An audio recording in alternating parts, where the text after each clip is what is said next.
This exhibition charts the full, obstreperous, unruly arc of Francis Picabia's career.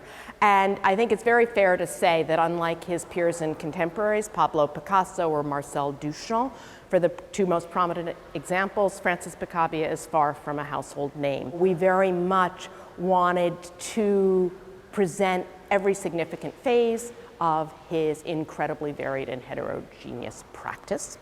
He began, and the work's in this early little section, as a sort of Johnny-come-lately, after-the-fact impressionist. Unlike the original impressionists working in the 1860s and 70s, Picabia did not take his canvases outside and set them up in nature.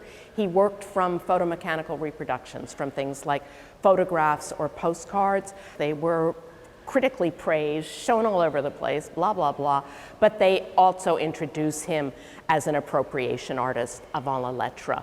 And this whole idea of the way that you can make art new by copying, reproducing, replicating is a through line in the practice and something we wanted to set up at the start. In 1913, Picabia visited New York City for the first time, and he was the only one of the European avant-garde artists included in the Armory exhibition to cross the Atlantic for that show. He became rather rapidly the leading spokesperson for the European avant-garde on American shores.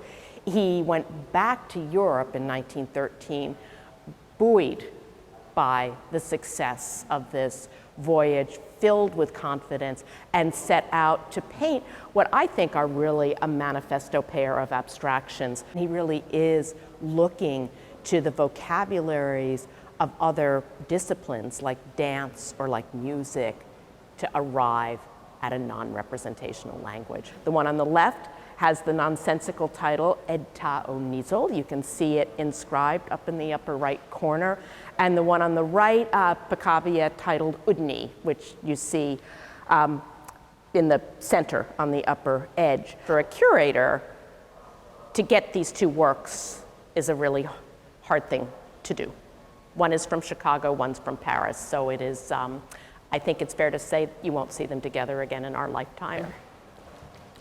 He doesn't fit a conventional mold, right? And he allows, I think, you to narrate an alternative history of what modern art could be, and one that's more open-ended, that allows for abstraction or figuration or publishing or poetry or conceptual art, just in this incredibly open-ended way. We wanted every room to respond to the different character of the works being presented.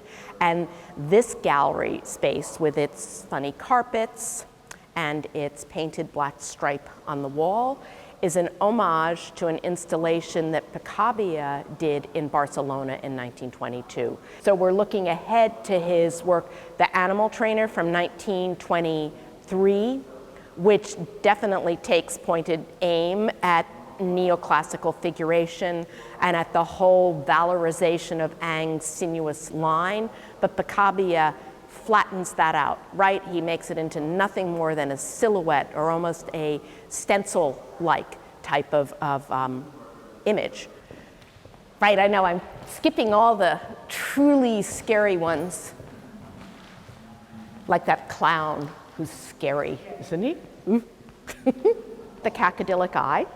As with those big abstractions we looked at, Picabia has, again, done us the favor of writing the title right up there at the top. That is one of the only things in this picture that comes from Picabia's hand. The other is that he signed it for us down here, and he collaged in a little picture of his face. So you can see that right there, and he added the date, 1921. Everything else on this surface that looks for all the world like a graffitied wall, or it certainly does to me, were added by friends of Picabia. In 1921 in the spring, Picabia got an eye infection. He was laid up in bed, he couldn't go outside. He began this canvas, and then anyone who came to visit him, he invited them to contribute to it. What you have is a work that on the one hand is this very iconoclastic group portrait, right, of the Parisian avant-garde at a certain moment. It also, I think, is a work that so undoes conventional notions of authorship or what is beauty.